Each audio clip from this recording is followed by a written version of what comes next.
2024-এর 5ই আগস্টকে অনুসরণ করে 2025-এর 5ই ফেব্রুয়ারি আরেকটি লঙ্কাকাণ্ড ঘটে গেল। এটা সত্য যে 5ই আগস্টের মতন ভয়াবহতা এবারটা ছিল না। 5ই আগস্টের স্বতঃস্ফূর্ত মানুষের ঢল অভ্যুত্থান একটি অন্যরকম মাত্রা ছিল, কিন্তু এবার যেটা ঘটলো সেটা নিয়ে কিন্তু রাজনৈতিক তর্ক বিতর্ক হবে এই কারণে যে 5ই আগস্ট বাংলাদেশে কোনো সরকার ছিল না। শেখ হাসিনা পালিয়ে গিয়েছিল ভারতে। তখন কোনো সরকার নেই, তখন সেনাবাহিনী পুলিশ তো বলতে গেলে তখন অস্তিত্ব ছিল না। সেনাবাহিনী কিছুটা আইন শৃঙ্খলা পরিস্থিতি রক্ষা করার চেষ্টা করেছে মাত্র, কিন্তু সেটি সম্ভব হয়নি। সারা বাংলাদেশ জুড়ে আওয়ামী লীগের নেতা কর্মী বা আওয়ামী লীগের স্থাপনা, মুরাল, বঙ্গবন্ধুর ভাস্কর্য যেখানে যা পেয়েছে মানুষ বিক্ষোভ করে অভ্যুত্থান ঘটিয়ে সেটি এক ধরনের উৎসব করেছে বা ক্ষোভের বহিঃপ্রকাশ ঘটিয়েছে। কিন্তু 6 মাসের মাথায় যখন 5ই ফেব্রুয়ারি রাতে শেখ হাসিনার ভাষণকে কেন্দ্র করে যে ঘটনা ঘটল, সেটি কি বলা যাবে? এটা কি 5ই আগস্টের অভ্যুত্থানের ধারাবাহিকতা নাকি একটা বিশৃঙ্খলা? এটা নিয়ে কিন্তু বিতর্ক হবে। এই কারণে যে 5ই ফেব্রুয়ারি যখন ঘটনা ঘটলো তখন একটি সরকার ক্ষমতায় আছে, তার সেনাবাহিনী আছে, তার পুলিশ আছে, তার সব সেট আপ আছে, তারপরেও কেন এই ঘটনা ঘটল? বিষয়টা ছিল যে শেখ হাসিনা ভাষণ দিয়েছেন, শেখ হাসিনার অনলাইনে ভাষণ দিয়েছেন, তিনি দিল্লিতে অবস্থান করছেন। এখন শেখ হাসিনার ভাষণ কি বন্ধ ছিল? না, বন্ধ হয়নি। শেখ হাসিনা ঠিকই ভাষণ দিয়েছে, কিন্তু তার জেরে বাংলাদেশে লঙ্কাকাণ্ড ঘটে গেল। কি ঘটলো? 32 নম্বর একেবারে জ্বালিয়ে পুড়িয়ে আবার ছাই করা হলো। এমনি আগেতেই কয়েক দফা ভাঙচুর হয়েছিল সেই 5ই আগস্টের পরবর্তীতে। এবার বাকিটা বুলডোজার দিয়ে, ক্রেন দিয়ে একেবারে পোড়ানো হলো। তার পাশে যে সিআরআই ভবন, সেটিও জ্বালিয়ে পুড়িয়ে দেওয়া হলো। এরপর সুধা সদনে আগুন দেওয়া হলো সেই কুষ্টিয়ায় মাহবুব হানিফের বাড়িতে, আগুন দেওয়া হলো শেখ বাড়িতে খুলনায়, যেখানে শেখ হেলাল তার পরিবাররা বসবাস করত। এভাবে আরও বিভিন্ন জায়গায় ঘটনা ঘটলো। এই ঘটনাগুলোকে কি বলবেন? অভ্যুত্থানের অংশ নাকি বিশৃঙ্খলার একটি অংশ? কোন দিকে যাচ্ছে দেশ? শেখ হাসিনা ভাষণ দিল, বাংলাদেশে লঙ্কাকাণ্ড ঘটে গেল। শেখ হাসিনা ভাষণ কি বন্ধ করবে? শেখ হাসিনা যদি আবার কাল পরশু দেয় বা তারপর দেয়, তখন কি হবে? শেখ হাসিনা ভাষণ দিতে থাকবে আর বাংলাদেশে এই পরিস্থিতি চলতে থাকবে? যখন দেশে একটা পূর্ণাঙ্গ একটা সরকার আছে, তখন এইভাবে যদি চলতে থাকে, তাহলে বাংলাদেশ সম্পর্কে, বাংলাদেশের সরকার সম্পর্কে আন্তর্জাতিক মহলে বা দেশের মানুষের মধ্যে কি ধারণা জন্ম নেবে? আমি শুধু সেটি ভাবছি দর্শক। আমি অবশ্যই 5ই আগস্ট শেখ হাসিনার যে পতন, সেই অভ্যুত্থানকে অবশ্যই স্মরণীয়, কিন্তু এখন যা হচ্ছে, কত ভাগ মানুষ এই ঘটনাগুলোকে ঠিক সমর্থন করবে? আমি জানি যে এটি নিয়ে একটা বিতর্ক হবে, হয়তো আমার এই বক্তব্য নিয়েও অনেকে বিতর্ক করতে পারেন, কিন্তু এটা ঠিক যে কিছু ব্লগার, কিছু অ্যাক্টিভিস্ট আহ্বান জানালেন। তার মধ্যে পিনাকি ভট্টাচার্য আছে আরও কেউ। তার মধ্যে আমাদের উপদেষ্টা আছেন 2 জন, ছাত্র নেতারা আছেন।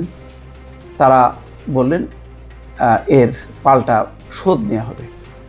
কিন্তু যাদের ধ্বংসাবশেষ আছে, কিছুই নেই, বাস্তবে তারা নেই, যাদের ভাঙাচোরা অবকাঠামো, কেননা অধিকাংশই অবকাঠামো গুঁড়িয়ে দেওয়া হয়েছে, বাকিটা ছিল কোনো রকম একটা কাঠামো। সেই কাঠামো জ্বালিয়ে পুড়িয়ে আমরা কি বার্তা দিলাম? আমরা কি থামাতে পারলাম শেখ হাসিনার ভাষণ? থামাতে তো পারলাম না। শেখ হাসিনা তো অনলাইনে ভাষণ দিলেন। তাহলে এর থেকে আমাদের প্রাপ্তিটা, এর মধ্যে কি আমরা আবারও সংগঠিত করে ফেললাম শেখ হাসিনার বিরুদ্ধে? কিন্তু শেখ হাসিনা তো নেই। কি আছে? শেখ হাসিনার কিছু অপরাধ আছে, সেই অপরাধের আমরা বিচার কি করতে পারছি? কোথায়? মামলা, হাজার হাজার মামলা, শত শত মামলা, সেই মামলায় এত মানুষের সংযুক্তি, সেগুলো বাছাই করে সেগুলি সঠিকভাবে আইনের কাঠগড়ায় দাঁড় করানোটা খুবই জটিল, কঠিন। আচ্ছা, এই যে একটা গণঅভ্যুত্থান হলো, এই গণঅভ্যুত্থানের পর আমরা কি শুদ্ধ হয়ে গেলাম? আমাদের রাজনীতিতে কি শুদ্ধাচার আসলো? করি। তাহলে চাঁদাবাজি কেন, দখলবাজি কেন? নতুন রাজনীতি কোথায়, নতুন চেতনা কোথায়?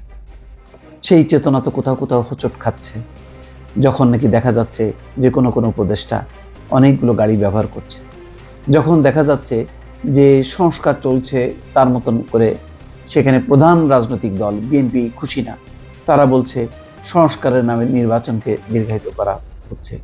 এই বিতর্ক তো চলছে।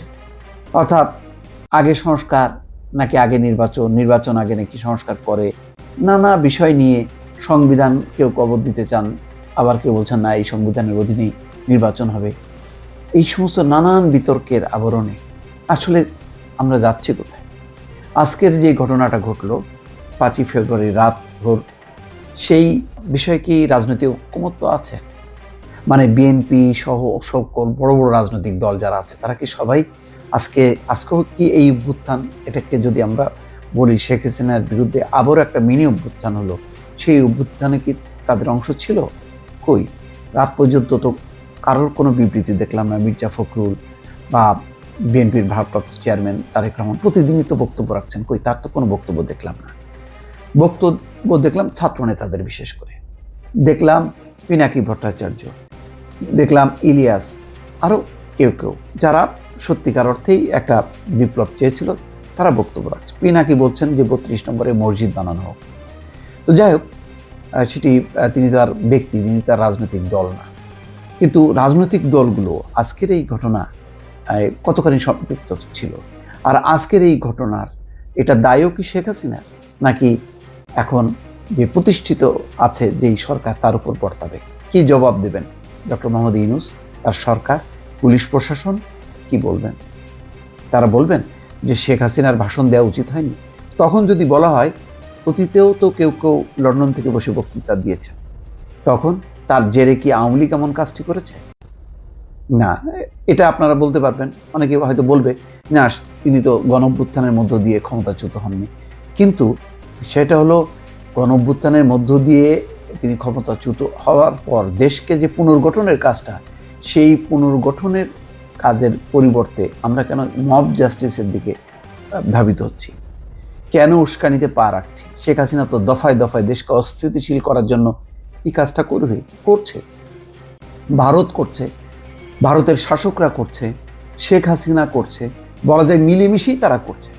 আমরা কি সেই ট্র্যাপে পা দেবো, নাকি আমরা আমাদের কাজগুলো করে গণঅভ্যুত্থানের চেতনার আলোকে একটি স্বচ্ছ রাজনীতি, একটি গণতান্ত্রিক বাংলাদেশ নির্মাণের দিকে এগিয়ে দেব? আমার ধারণা যে 5ই আগস্ট গণঅভ্যুত্থানকে যেভাবে সবাই মূল্যায়ন করবে, 5ই ফেব্রুয়ারি রাতের বেলায় এই যে ঘটনাগুলো ঘটে গেল, সেই ঘটনাগুলো হয়তো একটি রাজনৈতিক বিতর্কের সূত্রপাত হতে পারে। দর্শক ভালো থাকবেন, আল্লাহ হাফেজ।